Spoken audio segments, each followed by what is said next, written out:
Assalamualaikum. I hope you all are doing good. So in the last class we started with perfect labor market structure. तो मैंने आपको बताया था कि perfect labor market structure on the right hand side. Perfect labor market structure perfect competition में होता है. Perfect competition में perfectly elastic demand है. जहाँ पर thousands of workers होते हैं, वो लोग सेम प्रोडक्ट सेम वो लोग जो है ना सेम प्रोडक्ट बना रहे होते हैं. उनकी एबिलिटी, उनकी प्रोडक्टिविटी भी सेम होती है. सारे के सारे वर्कर आइडेंटिकल और होमोजीनियस होते हैं. सबको सेम वेज पे करी जाती है. फर्म्स को वेज टेकर कहते हैं. कस्टमर्स के पास परफेक्ट नॉलेज अवेलेबल होती है, वर्कर्स के पास परफेक्ट नॉलेज है, तभी वेज डिस्क्रिमिनेशन पॉसिबल नहीं है. इसलिए जो आपकी वेज है वो आपके एवरेज कॉस्ट फॉर लेबर और आपके मार्जिनल कॉस्ट फॉर लेबर के इक्वल है. ठीक है. फिर आपको बताया था कि यहाँ पर जो आपका सप्लाई कर्व है वो हॉरिजॉन्टल बनता है, क्योंकि जो आपकी गिवन वेज रेट है वो आपके एवरेज कॉस्ट और मार्जिनल कॉस्ट फॉर लेबर के इक्वल है. फिर आपको बताया था मार्जिनल रेवेन्यू प्रोडक्टिविटी थ्योरी का फॉर्मूला है एमआरपी इंटू एमपीएल, और ये जो एमपीएल है ये मार्जिनल प्रोडक्ट फॉर लेबर है, additional output produce by hiring additional labour. और ये लॉ ऑफ डिमिनिशिंग रिटर्न्स को फॉलो करता है. और ये जो मार्जिनल रेवेन्यू है, सिंस परफेक्ट कंपटीशन की बात हो रही है तो इसमें मार्जिनल रेवेन्यू कांस्टेंट होता है. तो marginal revenue being constant, your MRP, your MPL will be equal to MRP. तभी MRP और MPL का शेप भी सेम है, और जब MPL law of diminishing return को फॉलो करता है तो MRP भी करेगा, क्योंकि मार्जिनल रेवेन्यू कांस्टेंट है. फिर हमने कुछ अजम्पशंस पढ़ी थी MRP की परफेक्ट कंपटीशन में, कि वर्कर्स होमोजीनियस होते हैं, ट्रेड यूनियन का कोई इंपैक्ट नहीं होता सप्लाई ऑफ लेबर के ऊपर, फर्म्स के अंदर कोई मोनोपोली नहीं है, कोई एम्प्लॉयर पावर नहीं है जब वो लेबर को हायर कर रहा होगा. जो marginal physical product of labour है उसको एक्यूरेटली और ऑब्जेक्टिवली मेजर भी करा जा सकता है. और जो इंडस्ट्री की सप्लाई फॉर लेबर है वो परफेक्टली इलास्टिक है, क्योंकि सारे के सारे वर्कर्स ऑक्यूपेशनली और जोग्राफिकली मोबाइल हैं, और हजारों की तादाद में वर्कर है जो कि आइडेंटिकल और होमोजीनियस है. ठीक है. फिर हमने पढ़ा profit maximising level of employment. तो आपको पढ़ाया कि profit maximising level of employment वो पॉइंट है जहाँ पे एमआरपी और एमसीएल इक्वल है. ठीक है. अगर आप इस प्रॉफिट मैक्सिमाइजिंग लेवल से ज्यादा वर्कर्स को हायर करेंगे तो एडिशनल वर्कर आप देख सकते हैं कॉस्ट में ज्यादा कंट्रीब्यूट कर रहा है, रेवेन्यू में कम कर रहा है, तो वर्कर की हायरिंग को कॉन्ट्रैक्ट करना चाहिए. अगर आप इस प्रॉफिट मैक्सिमाइजिंग लेवल से कम वर्कर्स हायर कर रहे हैं तो हर एडिशनल वर्कर रेवेन्यू में ज्यादा कंट्रीब्यूट कर रहा है, कॉस्ट में कम कर रहा है, तो वर्कर की हायरिंग को कॉन्ट्रैक्ट करना चाहिए till the point and that point is known as profit maximising level of employment. Okay. Now let's go forward. आ जाए, अब हम लोग चलते हैं इम्परफेक्ट लेबर मार्केट स्ट्रक्चर की तरफ. आ जाए भाई, अब हम लोग जा रहे हैं इम्परफेक्ट लेबर मार्केट स्ट्रक्चर की तरफ. Okay. Imperfect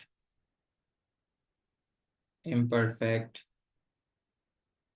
labour market structure. ठीक है. अब हम लोग जा रहे हैं इम्परफेक्ट लेबर मार्केट स्ट्रक्चर की तरफ. अब आप याद रखना, इम्परफेक्ट मार्केट लेबर स्ट्रक्चर के अंदर है ना एक सिंगल बायर ऑफ लेबर होता है. इम्परफेक्ट मार्केट स्ट्रक्चर के अंदर एक सिंगल बायर ऑफ लेबर होता है. यानी कि आप ये कह लो कि ये जो है एक मेजर बायर ऑफ लेबर है. सही है. इम्परफेक्ट मार्केट स्ट्रक्चर के अंदर एक सिंगल बायर ऑफ लेबर होता है, या फिर ये सारी major major buyer of labour होता है. मतलब इसके पास जो है ना एम्प्लॉयर पावर है. सही है. इसके पास एम्प्लॉयर पावर है, और ये एक तरीके का मोनोपली है. ये एक तरीके का मोनोपली है. सही है. ये एक तरीके का मोनोपली है. सही है. और यहाँ पर लेबर मार्केट में जो मोनोपली है उसको मोनोप्सनी कहते हैं. क्या कहते हैं? मोनोप्सनी.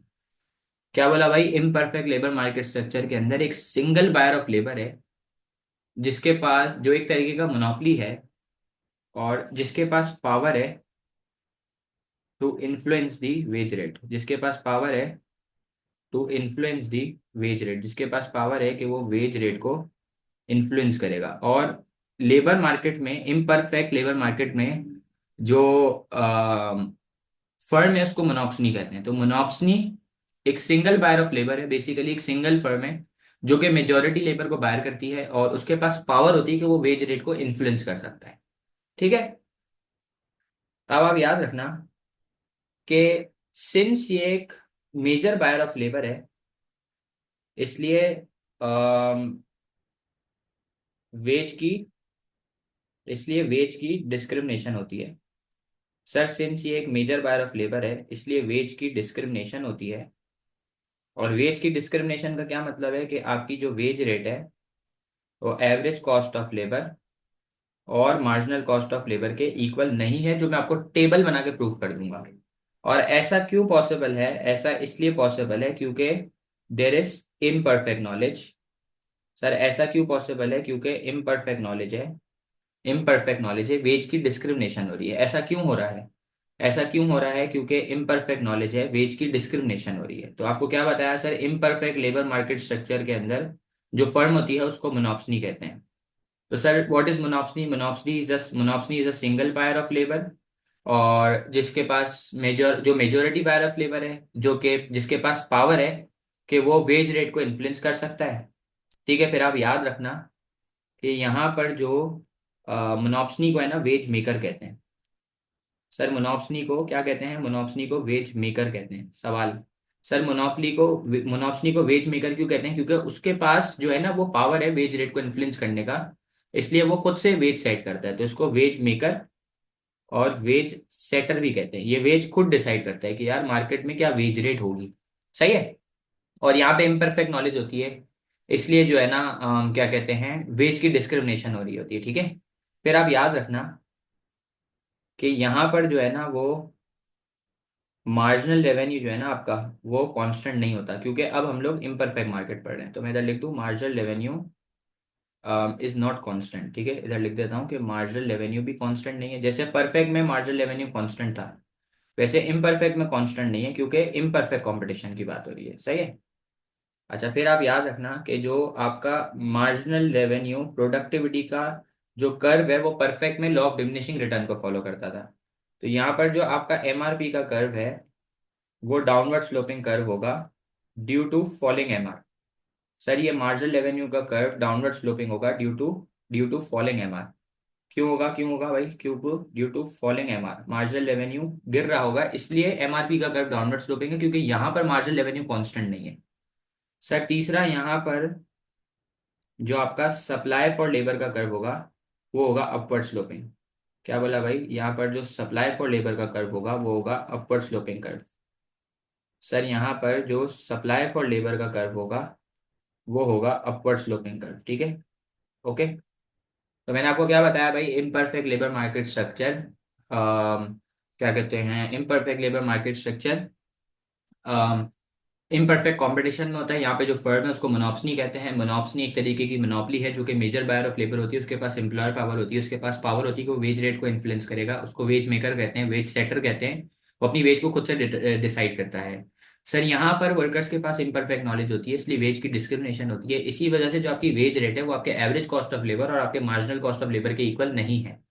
सर यहाँ पर मार्जिनल रेवेन्यू कांस्टेंट नहीं होता, मार्जिनल रेवेन्यू गिर रहा होता है, इस वजह से आपका जो एमआरपी है वो डाउनवर्ड स्लोपिंग है। और सर यहाँ पे आपका जो सप्लाई फॉर लेबर है वो अपवर्ड स्लोपिंग कर्व होगा, और वो आपके एवरेज कॉस्ट ऑफ लेबर और जो आपका मार्जिनल कॉस्ट ऑफ लेबर है वो भी इक्वल नहीं होगा, क्योंकि वेज की डिस्क्रिमिनेशन होगी। फिर आप याद रखना, ये जो मोनोप्सनी है ना, ये क्या करता है? They increase wage rate, they increase wage rate to attract more workers. Sir ये मोनोप्सनी क्या करता है? ये मोनोप्सनी वेज रेट बढ़ाता है ताकि ये दूसरे वर्कर्स को अट्रैक्ट करे। ठीक है। अब मैं आपके सामने एक टेबल बना के आपको पहले ये प्रूफ कर दूं कि ये wage average cost of labour और मार्जिनल कॉस्ट ऑफ लेबर के इक्वल क्यों नहीं होगा। पहले मैं आपको ये बता देता हूँ। अब आप देखो, मैं आपके सामने टेबल बनाने जा रहा हूँ। ठीक है, अब I am making a table of for you. तो आपका average cost for labour, marginal cost for labour, ये पूरा रिवाइज हो जाएगा। ठीक है, तो अब मैं आपके सामने एक टेबल बना रहा हूँ, गौर से देखना। ठीक है, ये सबसे पहले टेबल बना दिया। ये कॉलम बना लेते हैं, wage rate, quantity of labour, total cost for labour and average cost for labour. ये मैं लेबल कर देता हूँ पहले। एक सेकंड देना, मैं ज़रा वैल्यूज़ खोल लूँ, मुझे याद नहीं है एग्जैक्टली कोई और वैल्यू से करना नहीं सारा, क्योंकि कैलकुलेट करना पड़ेगा, बिला वजह लंबी हो जाएगी। एक सेकंड देना, पीडीएफ में खोल लूँ। आ जाओ। तो पहले मैं लेबल कर देता हूँ। ऊपर आ जाएगा लेबर, ये आ गया वेज रेट, ये आ गया टोटल कॉस्ट फॉर लेबर, ये आ गया एवरेज कॉस्ट फॉर लेबर, और ये आ गया मार्जिनल कॉस्ट फॉर लेबर। अब आप देखो इधर, ये पहली लेबर, दूसरी, तीसरी, चौथी, पांचवी और छठी, ठीक है। ये 6 लेबर हो गई। अब पहली लेबर को 50 दिए जा रहे हैं, अगली को 55, उसके बाद 60, उसके बाद 65, उसके बाद 70, उसके बाद 75। अब सवाल ये है कि 5-5 क्यों बढ़ रहा है भाई? पहले मैं 50 दे रहा था, दूसरे वाले को मैंने 55 दिए, तो उस दूसरे वाले को देख के और वर्कर अट्रैक्ट हुआ, तो तीसरे को मैंने 60 दिए, उस 60 को देख के दूसरा वर्कर अट्रैक्ट हुआ कि यार पुराने वाले को 50 दिए, उसके बाद वाले को 55 दिए, उसके बाद वाले को 60 दिए, तो मुझे 65 देंगे। तो ये ऐसे थोड़ी थोड़ी वेज रेट बढ़ता रहेगा ताकि और वर्कर्स अट्रैक्ट होते रहें, ठीक है।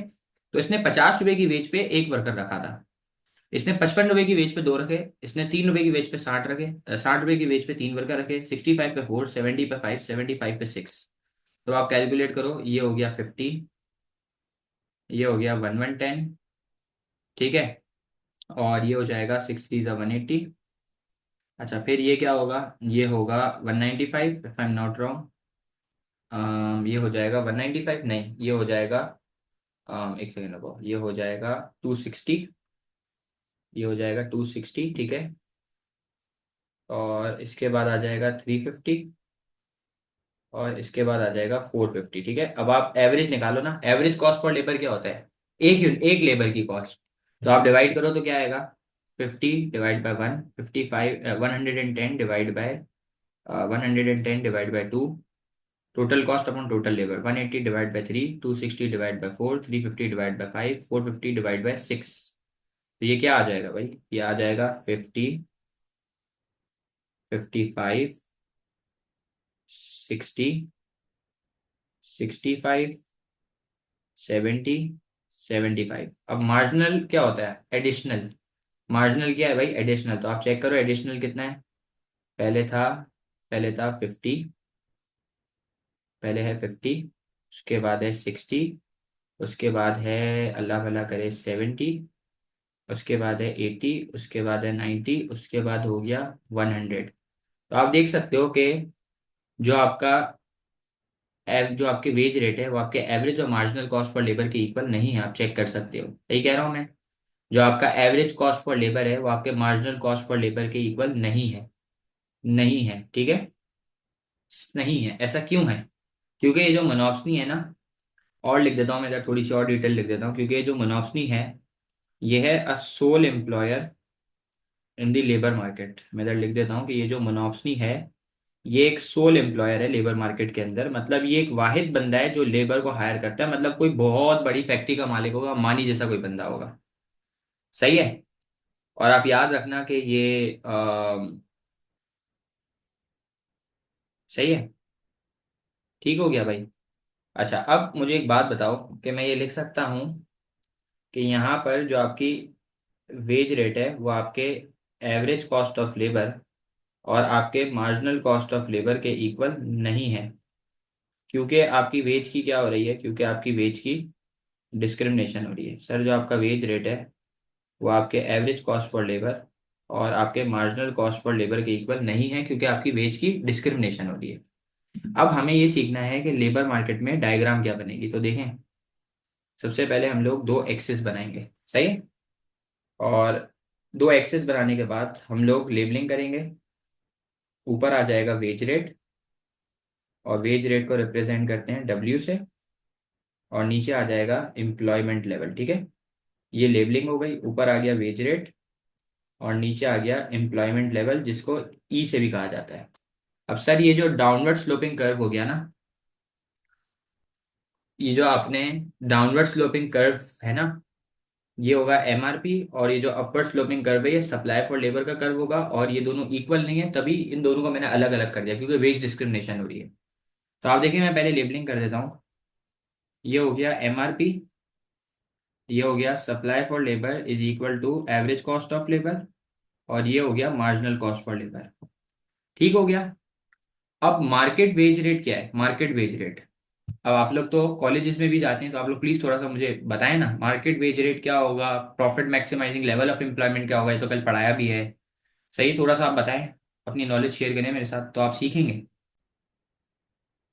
जो मार्केट वेज रेट है ना, जहां पर एवरेज कॉस्ट फॉर लेबर और एमआरपी इक्वल होगा ना, वो मार्केट वेज रेट है, वो इक्विलिब्रियम वेज रेट है। तो देखो, जहां पे एमआरपी और ACL इक्वल है ना, वो है मार्केट वेज रेट, वो है इक्विलिब्रियम। वहां से आ गया वेज रेट और नीचे आ गई क्वांटिटी। तो ठीक है, मैं इधर लिख देता हूँ, ये आ गया वेज रेट और ये आ गया एम्प्लॉयमेंट लेवल। ठीक है, ये मार्केट वेज रेट है। अब मोनोप्सनी एक सिंगल बायर ऑफ लेबर है, तो वो बेसिकली करता क्या है कि वो एक वर्कर को, आप देख सकते हो, वो हर वर्कर को ज्यादा वेज पे करता है ताकि इससे दूसरे वर्कर अट्रैक्ट हो। तभी आप देखो इसकी हर वर्कर, एडिशनल वर्कर के साथ साथ आप देखो इसकी marginal cost of labour, additional cost of labour बढ़ रही है। क्योंकि ये क्या करता है, ये जो आखिरी वाला वर्कर होता है ना, इसको ये ज्यादा वेज रेट देता है। कौन सी वेज रेट देता है, ये इसको प्रॉफिट मैक्सिमाइजिंग वेज रेट देता है, जिसको कहते हैं profit maximising level. MRP is equal to MCL, पढ़ा है ना हमने कल। तो ये आखिरी वाले वर्कर को ज्यादा वेज रेट पे करता है, और फिर ये क्या करता है, ये बाकी वर्कर्स को कम वेज रेट पे एम्प्लॉय कर लेता है। ये क्या करता है, ये आखिरी वाले वर्कर को ज्यादा वेज देता है और ये बाकी वर्कर्स को कम वेज रेट पे हायर कर लेता है। ठीक है, क्या करता है ये आखिरी वाले वर्कर को ज्यादा वेज रेट पे करता है और इसको देख के दूसरे वर्कर अट्रैक्ट हो जाते हैं, फिर ये बाकी वर्कर्स को कम वेज रेट पे हायर कर देता है। ये नॉर्मल डायग्राम है। अब ये मसला चल रहा है क्योंकि सिंस ये मेजोरिटी बायर ऑफ लेबर है, तो ये आखिरी वाले वर्कर को, लास्ट वर्कर को ज्यादा वेज रेट पे करते हैं, वेजेस को बढ़ाता है बेसिकली सबको अट्रैक्ट करने के लिए। जब बंदा आ जाता है तो फिर ये बाकी वर्कर्स को जो नॉर्मल मार्केट वेज रेट है उससे भी कम में हायर कर लेता है। ठीक है, अब इस मसले को सॉल्व करने के लिए अब ये प्रॉब्लम चल रही है। अब ये इम्परफेक्ट लेबर मार्केट स्ट्रक्चर के अंदर प्रॉब्लम चल रही है।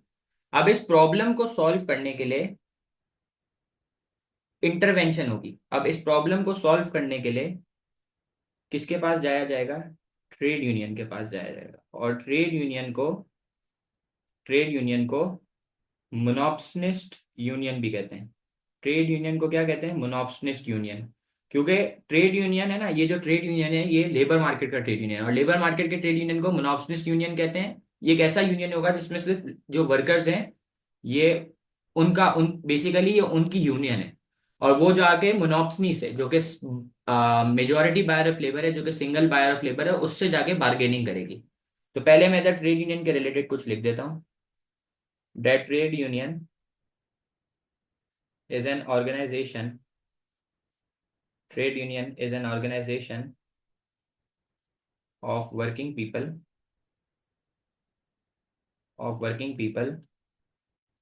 who negotiates with the employer who negotiates with the employer who negotiates with the employer on behalf of employees on behalf of employees on behalf of employees regarding working conditions working conditions, advocate pay, um, regarding high regarding high wage rate, proper working conditions. ठीक है, और क्या कहते हैं, job security, हाँ आ जाओ आ जाओ, and protect from job security and protect from unfair dismissal. सही है, एक तो जॉब सिक्योरिटी होगी और अनफेयर डिसमिसल से प्रोटेक्ट करेंगे। ठीक है, तो ट्रेड यूनियन क्या है भाई, ट्रेड यूनियन एक इदारा है जो वर्कर की बिहाफ पे जाके एम्प्लॉयर से बार्गेनिंग करता है, उसको बोलता है कि यार मेरे वर्कर को सही वर्किंग कंडीशंस दो, उनको हाई वेज रेट प्रोवाइड करता है, उनको प्रोटेक्ट करता है अनफेयर डिसमिसल से, उनको जॉब सिक्योरिटी ऑफर करता है कि यार एम्प्लॉयर कभी भी उनको निकाल नहीं सकता नौकरी से। उसके अलावा भी कुछ और चीज़ें हैं, वो भी मैं नीचे लिख देता हूँ, उसके बाद मैं एक एक करके कवर कर देता हूँ। I am mentioning some points below. Okay,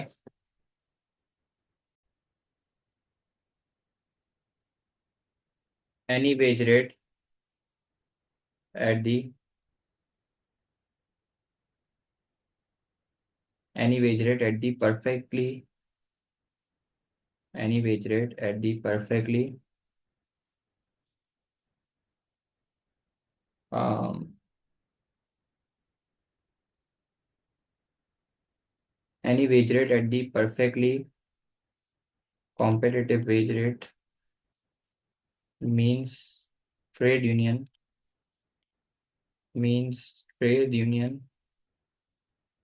is trade union can protect trade union can protect trade union can protect the right of the workers. Trade union can protect right of the workers, ठीक है। Equilibrium wage rate equilibrium wage rate is dependent on collective bargaining, ठीक है।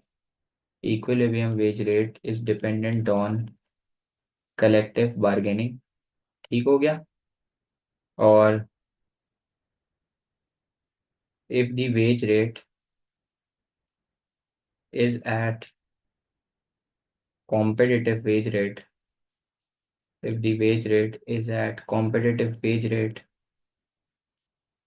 it will create if the wage rate is at competitive wage rate, it will create more employment in the industry, more employment in the industry, ठीक है। सही। any wage rate below just last point, just give me a second। any wage rate क्या लिखा है, any wage rate below the competitive wage rate, any wage rate below the competitive wage rate means that trade union is not powerful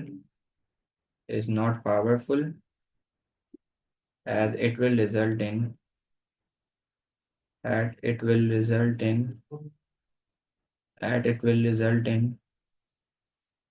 unemployment। Okay. क्या बोला भाई आपको, मैंने ये बताया कि अगर पहला पॉइंट पढ़ रहा हूँ, ठीक है। मैंने क्या बताया, पहला point, any wage rate at the perfectly competitive wage rate means trade union can protect rights of the worker. ये कह रहा है वो वेज रेट जो परफेक्टली कॉम्पिटिटिव वेज रेट पर है, इसका मतलब है ट्रेड यूनियन वर्कर की राइट को प्रोटेक्ट कर सकता है। फिर आप याद रखना, equilibrium wage rate is dependent on collective bargaining. यार कलेक्टिव बार्गेनिंग क्या होता है, जिसके ऊपर आप एम्प्लॉयर के जाके प्रेशर बनाते हो और फिर उससे बातचीत करके वेज रेट को सेट करते हो।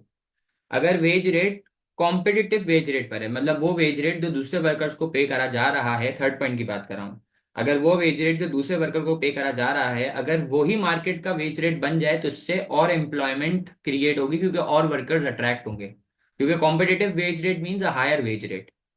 सही है। अगर एक हायर वेज रेट ही मार्केट का वेज रेट बढ़ जाए, तो इससे और एम्प्लॉयमेंट क्रिएट होगी। लेकिन अगर wage rate market wage rate के नीचे होगा, तो इसका मतलब है ट्रेड यूनियन पावरफुल नहीं है और इससे कंट्री में अनएम्प्लॉयमेंट होगी, क्योंकि अब एम्प्लॉयर पावरफुल है। जब ट्रेड यूनियन पावरफुल नहीं है, तो उसका मतलब है एम्प्लॉयर पावरफुल है, एम्प्लॉयर अपनी बात मनवाने में कामयाब है। अब इस मसले को हल करने के लिए गवर्नमेंट की इंटरवेंशन होती है कि ये जो मुनाफ्सनी कुछ वर्कर को ज्यादा वेजेस पे कर रहा होता है, दूसरे वर्कर को अट्रैक्ट करने के लिए वेज की डिस्क्रिमिनेशन कर रहा होता है, इस मसले को हल करने के लिए गवर्नमेंट इंटरवेंशन होती है। इस मसले को हल करने के लिए गवर्नमेंट की इंटरवेंशन होती है। और गवर्नमेंट इंटरवीन कैसे करती है, मिनिमम वेज को इम्पोज करती है। तो अब पहले आपको ये बता दूं कि यार ये मिनिमम वेज क्या है। पहले हम लोग ये पढ़ लेते हैं कि ये मिनिमम वेज क्या है। अब सुनना सर, ये मिनिमम वेज क्या होता है, सुनना भाई इधर। Sir what is minimum wage. तो अब आप याद रखना मिनिमम वेज क्या होता है। सर मिनिमम वेज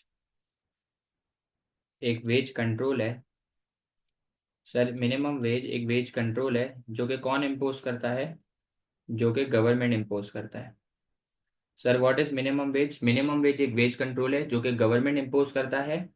और इसको गवर्नमेंट क्यों इम्पोज करता है, what is the reason behind it, government इसलिए इम्पोज करता है ताकि to reduce poverty, to increase standard of living, ठीक है। और क्योंकि जो लोग हैं ना, वो लोग अपनी बेसिक नेसेसिटीज को अफोर्ड नहीं कर पा रहे, तो इसका रीजन है लगाने का ये और रीजन मीन्स इसका ऑब्जेक्टिव है, ठीक है ये। तो ऑब्जेक्टिव क्या है? So that people can afford basic necessities, सही है। People can afford people can afford basic necessities. तो अब आप मुझे सोच के बता दो कि यार मिनिमम वेज एक वेज रेट है जो अनस्किल्ड वर्कर्स के लिए लगाया जाता है। अनस्किल्ड वर्कर्स कौन होते हैं? जिनकी वेज मिनिमम वेज से भी कम होती है, और उन्हीं के लिए गवर्नमेंट मिनिमम वेज लगाती है ताकि वर्कर्स का जो है वो वेज रेट बढ़ा देगा। अनस्किल्ड वर्कर्स है जिससे वर्कर का वेज रेट बढ़ेगा, और जब वेज रेट बढ़ेगा तो वो मोटिवेट होगा, सही है, और वो बेसिक नेसेसिटी अफोर्ड कर पाएगा। तो मुझे एक बात बताओ, मिनिमम वेज कब इफेक्टिव होगा? जब ये कहाँ इम्पोज हो, इक्विलिब्रियम के ऊपर या नीचे? सर मिनिमम वेज का टारगेट है वेज रेट को बढ़ाना, so that is why minimum wage should be imposed above the equilibrium wage level. Sir minimum wage किधर इम्पोज होना चाहिए? इक्विलिब्रियम के ऊपर, तभी ये इफेक्टिव होगा। लेकिन अगर गलती से मिनिमम वेज इम्पोज हो गया है इक्विलिब्रियम के नीचे, तो फिर ये क्या हो जाएगा? ये इनफेक्टिव होगा। अगर ये गलती से इक्विलिब्रियम के नीचे इम्पोज हो जाए तो फिर ये क्या होगा? ये इनफेक्टिव होगा। अब मुझे एक बात बताओ, जब मिनिमम वेज लगेगी तो इससे वेज रेट बढ़ जाएगा। जब मिनिमम वेज लगेगी तो इससे वेज रेट बढ़ जाएगा। Now tell me what will you do as a employer and what will you do as a employee? याद है आपने क्लास के शुरू में पढ़ा था पहले दिन? तो सर अगर वेज रेट बढ़ेगा तो एज अ एम्प्लॉयर मैं कम वर्कर्स हायर करूंगा, तो quantity demand for labour contract होगी। ये मैं नहीं कह रहा, ये law of demand of labour कह रहा है कि मेरा एम है प्रॉफिट मैक्सिमाइजेशन में, ज्यादा वेज पे कम वर्कर हायर करूंगा। तो जब भी वेज रेट बढ़ेगी तो क्वांटिटी डिमांड फॉर लेबर कम होगी, सही है। और जब वेज रेट बढ़ेगी तो एज अ एम्प्लॉय मैं ज़्यादा वेज पे ज़्यादा काम करूंगा, इसलिए जो क्वांटिटी सप्लाइड फॉर लेबर है वो बढ़ जाएगी, सही कह रहा हूँ। तो इस बार आप देखो बिंजा, क्वांटिटी सप्लाइड फॉर लेबर ज़्यादा है और क्वांटिटी डिमांड फॉर लेबर कम है। इसका मतलब है there is excess supply of labour. Sir quantity supplied for labour ज़्यादा है, क्वांटिटी डिमांड फॉर लेबर कम है, तो there is excess supply of labour. और एक्सेस सप्लाई का मतलब है कि वर्कर का क्या चल रहा है? वर्कर का सरप्लस चल रहा है, और सरप्लस का मतलब है कि सरप्लस की वजह से कंट्री में क्या क्रिएट हो जाएगी? अनएम्प्लॉयमेंट।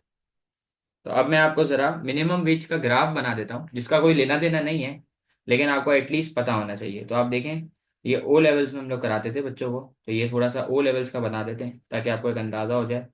तो सर ऊपर आ जाएगा वेज रेट, और वेज रेट को डब्ल्यू से रिप्रेजेंट करा जाता है, और नीचे आ जाएगा एम्प्लॉयमेंट लेवल। सर ऊपर आ जाएगा वेज रेट, नीचे आ जाएगा एम्प्लॉयमेंट लेवल। सर ये डिमांड कर्व डाउनवर्ड होता है और ये सप्लाई कर्व अपवर्ड होता है। जहाँ पे दोनों इक्वल है वो इक्विलिब्रियम है, वहां से आ गया वेज रेट और क्वांटिटी फॉर लेबर। तो सर ये डिमांड फॉर लेबर हो गया, ये सप्लाई फॉर लेबर हो गया, ये इक्विलिब्रियम हो गया, ये लेफ्ट पर आ गया वेज रेट और नीचे आ गया क्वांटिटी फॉर लेबर, ठीक है। अब मुझे एक बात बताओ, मिनिमम वेज इक्विलिब्रियम के ऊपर लगेगा तभी तो वेज रेट बढ़ेगा, वर्कर को फायदा होगा। तो मैंने एक स्ट्रेट लाइन बना दी अबव द इक्विलिब्रियम, और इस स्ट्रेट लाइन का नाम क्या हो गया? मैंने एक स्ट्रेट लाइन बना दी और इस स्ट्रेट लाइन का नाम हो गया मिनिमम वेज। तो अब मुझे एक बात बताओ, जैसे ही मिनिमम वेज लगेगी तो वेज रेट बढ़ जाएगा, और जब वेज रेट बढ़ेगा तो एज अ एम्प्लॉयर मैं कम वर्कर हायर करूंगा, एज अ एम्प्लॉय मैं ज़्यादा काम करूंगा। तो आप देखो, जब वेज रेट बढ़ रही है तो क्वांटिटी डिमांड फॉर लेबर कम हो रहा है, और इसकी वजह से मूवमेंट हो रही है फ्रॉम ई टू ए। सब जब जब वेज रेट बढ़ रहा है तो एज अ एम्प्लॉयर मैं कम वर्कर हायर कर रहा हूँ, तभी मूवमेंट हो रही है ई से ए पे। लेकिन एज अ एम्प्लॉय मैं ज़्यादा वेज पे ज़्यादा काम करना चाहता हूँ, तभी क्वांटिटी सप्लाइड फॉर लेबर बढ़ रही है और मूवमेंट हो रही है ई से बी पे। तो अब मुझे एक बात बताओ, अब वर्कर का क्या, अब क्या होगा? अब वर्कर का क्या होगा? अब वर्कर का सरप्लस होगा। अब क्या होगा? अब होगा सरप्लस ऑफ वर्कर, और सरप्लस का मतलब है कि एक्सेस सप्लाई है जिसकी वजह से कंट्री में क्या क्रिएट होगी? अनएम्प्लॉयमेंट, ठीक है। ओके है? ओके है? Now listen, now listen, can you please read this for me जल्दी से?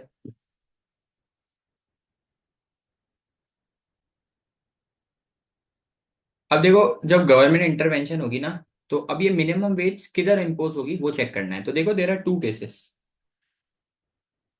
गवर्नमेंट इंटरवेंशन के अंदर, गवर्नमेंट इंटरवेंशन में दो केसेस हैं।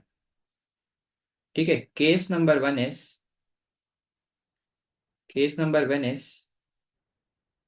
के वेज रेट भी बढ़े। केस नंबर वन इज के वेज रेट भी बढ़े और साथ साथ एम्प्लॉयमेंट लेवल भी बढ़े। केस नंबर वन है कि वेज रेट भी बढ़े और साथ साथ एम्प्लॉयमेंट लेवल भी बढ़े, और ऐसा कब होगा? When minimum wage when minimum wage is imposed eight market market wage rate. When minimum wage rate is imposed eight market wage rate. अब सुनना सर, सबसे पहले हम लोगों ने दो एक्सेस बनानी है, और पहले वही पुरानी डायग्राम बनाएंगे आप, ठीक है। सबसे पहले हमने दो एक्सेस बनानी है, और ऊपर आ जाएगा वेज रेट, और वेज रेट को डब्ल्यू से रिप्रेजेंट करते हैं, ठीक है। वेज रेट को डब्ल्यू से रिप्रेजेंट करते हैं, और नीचे आ जाएगा एम्प्लॉयमेंट लेवल, ठीक है। ऊपर आ गया वेज रेट, नीचे आ गया एम्प्लॉयमेंट लेवल। सही है सर। ये डाउनवर्ड स्लोपिंग लाइन हो गई एमआरपी की, ये अपवर्ड स्लोपिंग लाइन हो गई एसीएल की और एमसीएल की, ठीक है। ये हो गई एसीएल और ये हो गई एमसीएल, ठीक है। तो सर ये हो गया एमआरपी, ये हो गया supply for labour is equal to average cost for labour, और ये हो गया मार्जिनल कॉस्ट फॉर लेबर, ठीक है। ये नॉर्मल मेरी डायग्राम हो गई, चेक कर लो भाई। ये नॉर्मल मेरी डायग्राम हो गई। अब ओरिजिनली जो पे करा जा रहा है वो मार्केट वेज रेट पे करा जा रहा है, और मार्केट वेज रेट क्या है? जहाँ पे एमआरपी और एसीएल इक्वल है। तो ये मार्केट वेज रेट है, ये वेज रेट पे करा जा रहा है, ये इक्विलिब्रियम हो गया, ये वेज रेट हो गया, और ये एम्प्लॉयमेंट लेवल हो गया। अब सीन ये चल रहा है कि जो मोनोप्सनी है, जो कि मेजर बायर ऑफ लेबर है, वो आखिरी वाले वर्कर को ज्यादा वेज रेट पे कर रही है, जिसको हम कहते हैं profit maximising level of employment, जहाँ पे एमआरपी और एमसीएल इक्वल है। और फिर वो क्या करता है कि वो आखिरी वाले वर्कर को ज्यादा वेज रेट देता है, और बाकी वर्कर्स को कम वेज रेट पे एम्प्लॉय कर लेता है। वो आखिरी वाले वर्कर को ज्यादा वेज रेट देता है और बाकी वर्कर्स को वो कम वेज रेट पे एम्प्लॉय कर लेता है। अब ये मसला चल रहा है। अब इस मसले को हल करने के लिए गवर्नमेंट इम्पोज करेगी minimum wage market wage rate पे, जो कि है डब्ल्यू वाला। जो कि है क्या? जो कि है डब्ल्यू वाला। गवर्नमेंट मिनिमम वेज इम्पोज करेगी मार्केट वेज रेट पे। तो अब मैं एक हॉरिजॉन्टल लाइन बना दूंगा, स्ट्रेट लाइन बना दूंगा, जो कि मिनिमम वेज की लाइन है, और वो मैं किधर लगाऊंगा? मार्केट वेज रेट के ऊपर। तो ये गवर्नमेंट ने मिनिमम वेज लगा दी। तो जैसे ही गवर्नमेंट ने मिनिमम वेज लगाई तो वेज रेट बढ़ गया और एम्प्लॉयमेंट लेवल भी बढ़ गया, क्योंकि ज्यादा वेज पे एम्प्लॉय ज्यादा काम करेगा। तो ये मसला हल हो गया। अब जो गवर्नमेंट ने बोला है वो है ये वाला वेज रेट। अब जो गवर्नमेंट ने फिक्स करा है वो है ये वाला wage rate, market wage rate. इस पे मिनिमम वेज लगा दी, इसका मतलब अब हर वर्कर को इतनी तो वेज देनी ही देनी है। लेकिन अभी भी ट्रेड यूनियन, अभी भी जो मोनोप्सनी है, वो क्या कर रहा होगा? बोल रहा होगा अभी भी मैं ज्यादा वर्कर को कुछ वर्कर्स को ज्यादा वेज रेट पे करके दूसरों को अट्रैक्ट कर लूंगा, क्योंकि अभी भी मैं मार्केट वेज रेट से ज्यादा दूंगा तो भी मैं मार्केट वेज रेट पर ही दूसरे वर्कर को एम्प्लॉय करूंगा। ट्रेड अभी भी ये सुधरा नहीं मोनोप्सनी।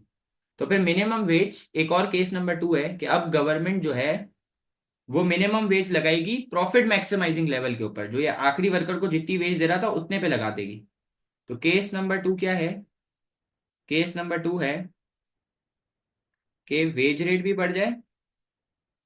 केस नंबर टू है कि वेज रेट भी बढ़ जाए और एम्प्लॉयमेंट लेवल कांस्टेंट हो। केस नंबर टू क्या है? कि वेज रेट बढ़ जाए और एम्प्लॉयमेंट लेवल कांस्टेंट हो जाए। ये केस नंबर टू है। तो अब मुझे बताओ, केस नंबर टू के मुताबिक